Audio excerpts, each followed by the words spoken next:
dalam rangka membahas surat Presiden RI kepada DPR RI untuk meminta pertimbangan.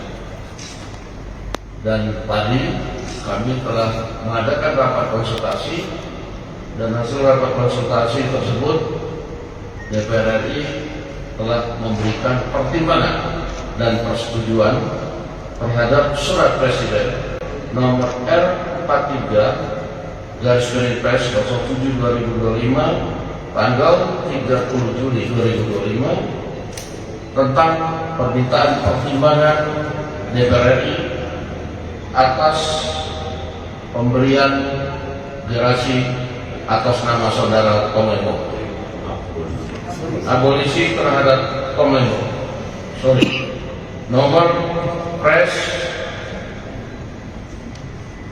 R43/07/2025 tanggal 30 Juli 2025 atas pertimbangan persetujuan DPR RI tentang pemberian abolisi terhadap saudara Komemo.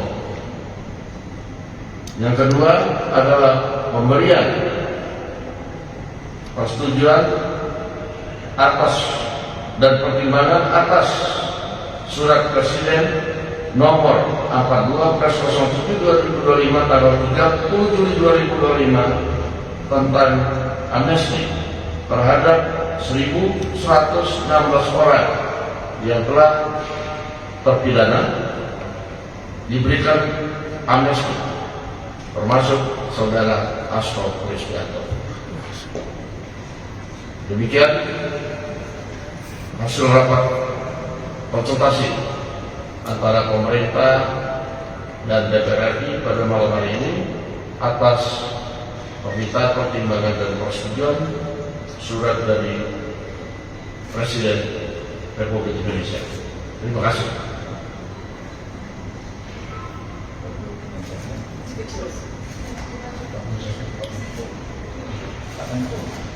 Baik, terima kasih Pak Ketua, Pak Mensesnek yang saya hormati, teman-teman pimpinan fraksi.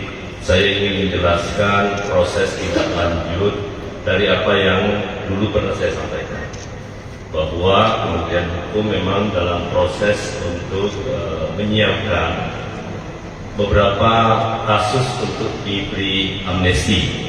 Yang pertama kali itu kurang lebih 44.000. Tetapi setelah kami verifikasi, hari ini baru yang memenuhi syarat, yakni 1.116.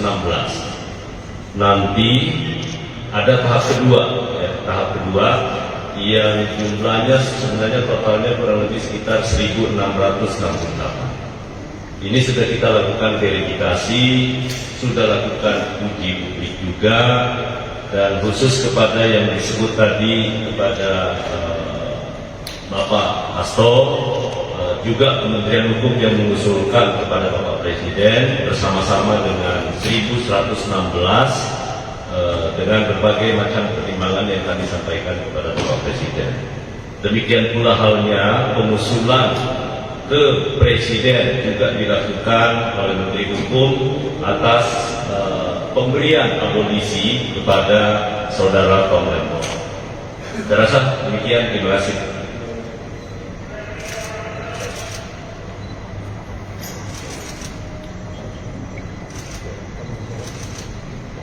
Dengan demikian, konsekuensinya kalau yang namanya abolisi, maka seluruh proses hukum yang sedang berjalan itu dihentikan.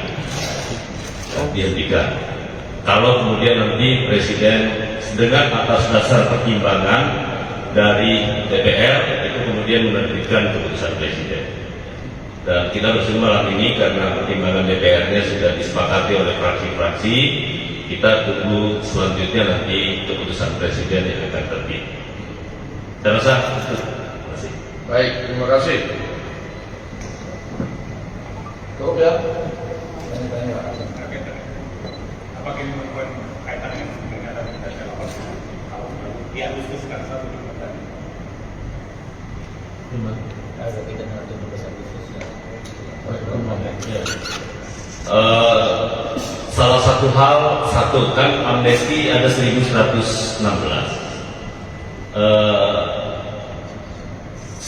Salah satu yang menjadi dasar pertimbangan kepada dua orang yang saya sebutkan tadi, yang disebutkan oleh Pak Ketua, adalah salah satunya tentu kita ingin menjadi ada persatuan, dan dalam rangka untuk perayaan 17 Agustus, Presiden dalam pertama kali meminta saya menjadi Menteri Hukum, beliau menyampaikan bahwa khususnya di kasus-kasus yang terkait, karena ada beberapa nanti yang akan diberi amnesti ya, salah satunya adalah kasus-kasus penghinaan kepada Presiden.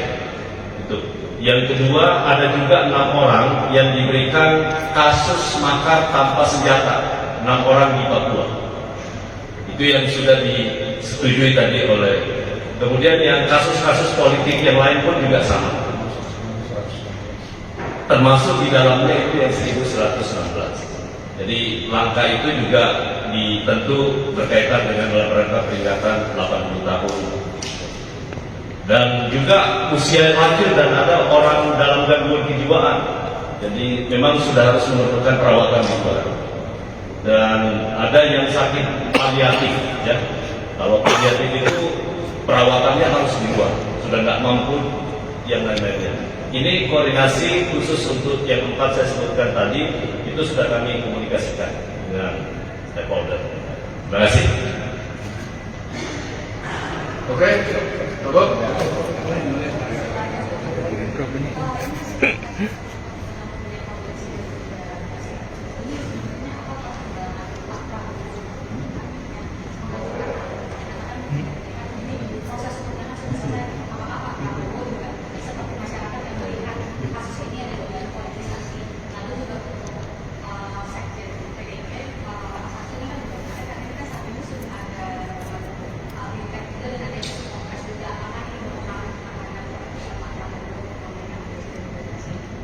Pak Mensesnek akan menjawab.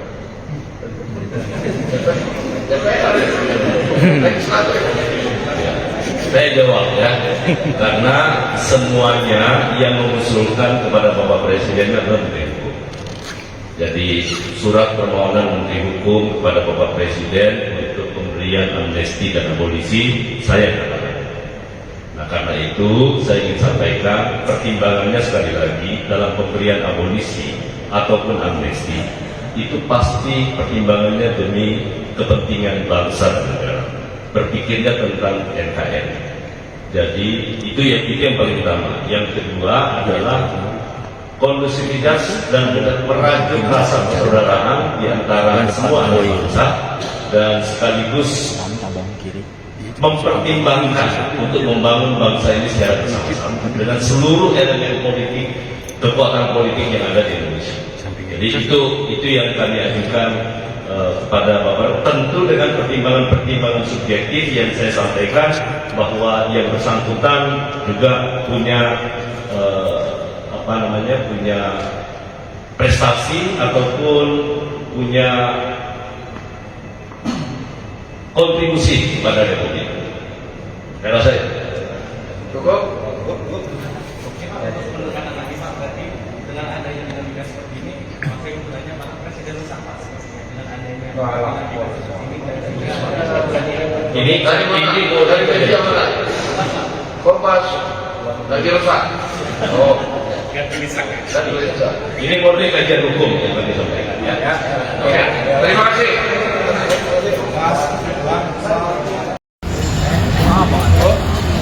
Belum. Udah jalan belum? Siap. Hah?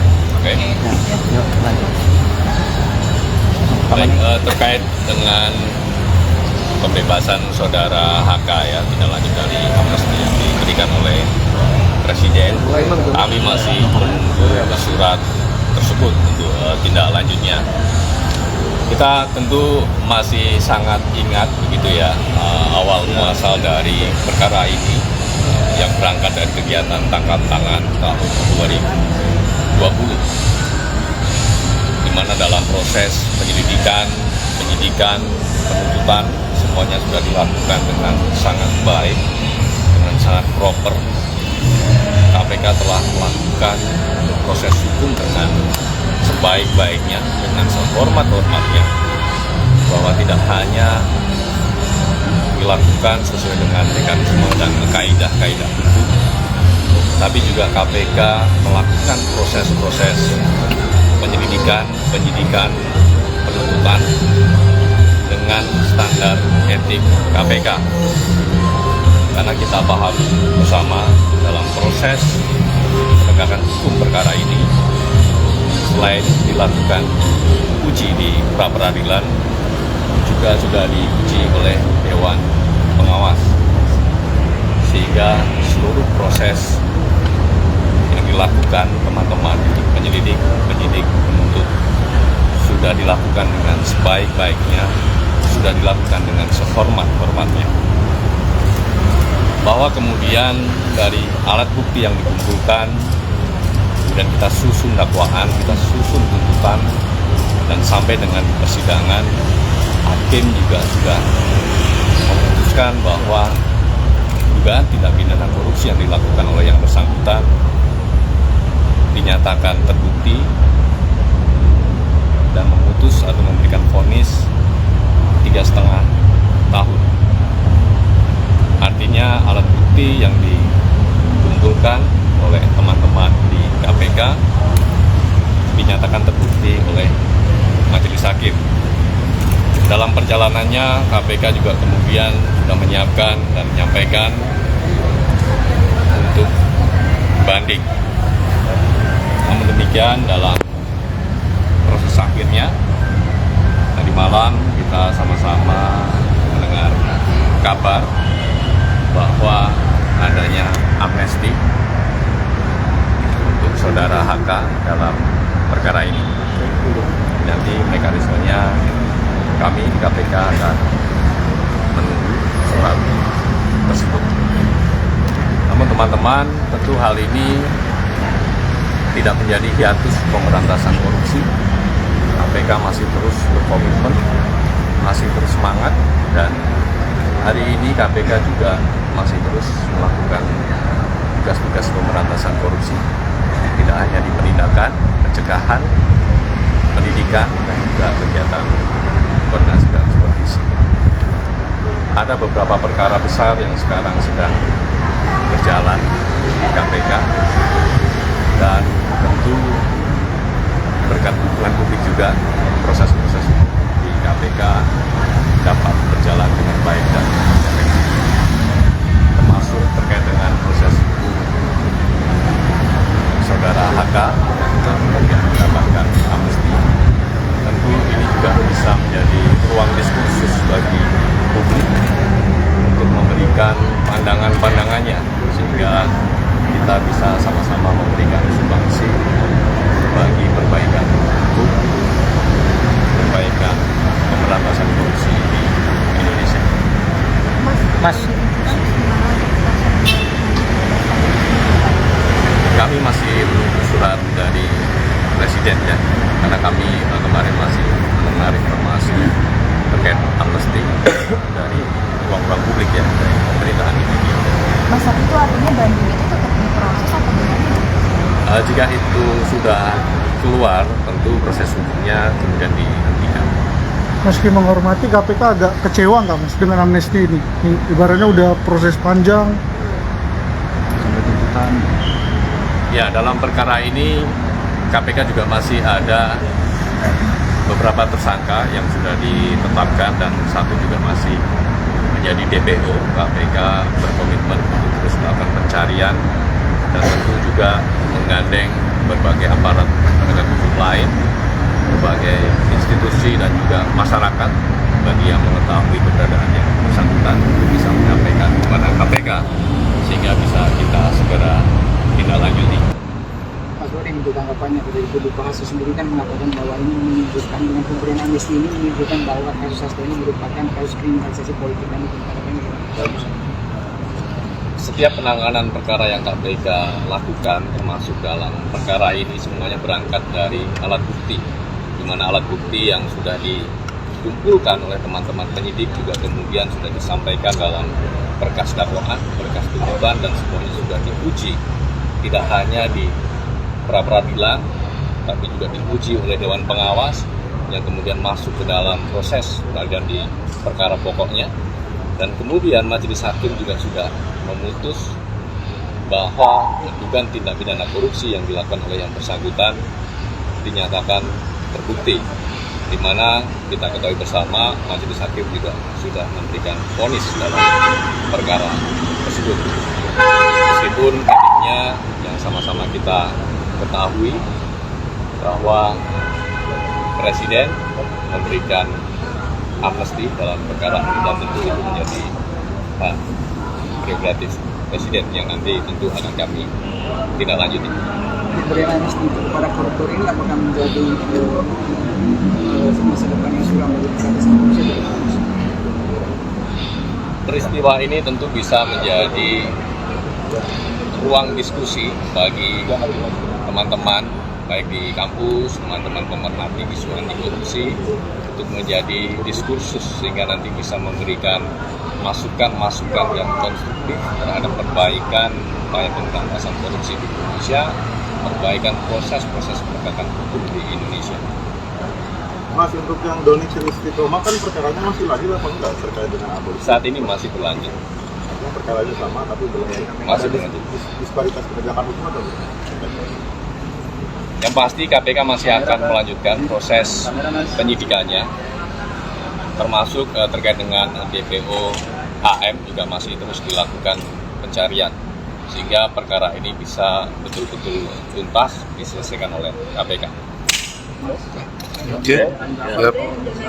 Ya. Ada anggapan kalau misalnya kasus ini akhirnya seperti ini karena KPK penyidikannya itu berjalan cukup lama dari 2020 ke 2024. Pada akhirnya sudah seperti tanggapan Mas. Proses penyidikan ini memang berangkat dari kegiatan tangkap tangan 2020, dan kemudian juga KPK telah menetapkan beberapa tersangka, bahkan ada yang DPO yang dimana KPK juga terus melakukan pencarian. Yang kemudian dari perkembangannya KPK kemudian juga melakukan pemeriksaan terhadap beberapa saksi yang kemudian ditemukan fakta-fakta baru, yang kemudian dalam prosesnya KPK kemudian menetapkan saudara HK sebagai tersangka. Tentu semuanya sudah dilakukan sesuai dengan alat bukti yang ditemukan oleh teman-teman penyidik. Kalau tadi HK ini keluar dari rutan itu untuk keperluan apa ya? Berobat. Saat ini sudah kembali atau bagaimana? Saat ini saudara HK sedang menjalani pengobatan dan memang sudah dijadwalkan dari beberapa hari sebelumnya. Dan kegiatan berobat ini juga sudah mendapatkan dari pengadilan, sudah mendapatkan restu ya, sudah mendapatkan izin ya, sudah mendapatkan izin dari pengadilan. Sudah sesuai prosedur. Apa sudah kembali berarti? Sudah ada surat dari pengadilan untuk pembebasan Hasto? Sejauh yang saya tahu belum. Kami masih menunggu surat untuk pembebasan. Sudah ada banyak orang yang bilang kasus korupsi di Indonesia dipolitisasi atau ada kasus kriminalisasi. Dengan yang terjadi saat ini, apakah jawaban Anda terhadap orang yang bilang proses kasus korupsi menjadi mainan politik saja di negara ini? Setiap proses hukum yang dilakukan oleh KPK semuanya berangkat dari pertimbangan-pertimbangan hukum. Artinya tidak ada aspek-aspek lain yang menjadi pertimbangan KPK, sehingga dalam proses penyelidikan, penyidikan, penuntutan semuanya tentu berangkat dari alat bukti. Terkait dengan pengaitan pada aspek politik, KPK memandang memang politik menjadi salah satu sektor selain punya potensi risiko terjadinya korupsi yang tinggi, juga memiliki keterikatan ataupun memberikan dampak yang cukup signifikan terhadap masyarakat luas. Sehingga pada aspek pendidikan anti korupsi, KPK juga meletakkan aspek politik ini menjadi salah satu aspek yang penting. Salah satunya KPK punya program politik cerdas berintegritas, Sehingga memang sistem ataupun ekosistem politik di Indonesia tidak hanya harus cerdas, tapi juga harus berintegritas. Bicara ekosistem politik, tentu kita tidak hanya sebatas membahas atau memberikan poin-poin perbaikan anti korupsi pada segmen-segmen tertentu saja, tidak hanya kepada partai politik, tidak hanya terhadap kaderisasinya, tidak hanya terhadap kepengurusannya, tapi juga dalam ekosistem politik kita juga bicara masyarakat sebagai pemilih ya, dalam pemilu, bicara soal penyelenggaraan pemilunya KPU, Bawaslu, sehingga dalam program politik cerdas berintegritas tersebut KPK mendorong adanya perbaikan ekosistem dalam politik, sehingga dalam proses politik yang kita lalui tersebut kita bisa betul-betul melahirkan produk-produk politik, melahirkan pemimpin-pemimpin yang betul-betul berintegritas dan betul-betul memperjuangkan untuk kemajuan masyarakat Indonesia. Download Tribun X sekarang, menghadirkan lokal menjadi Indonesia.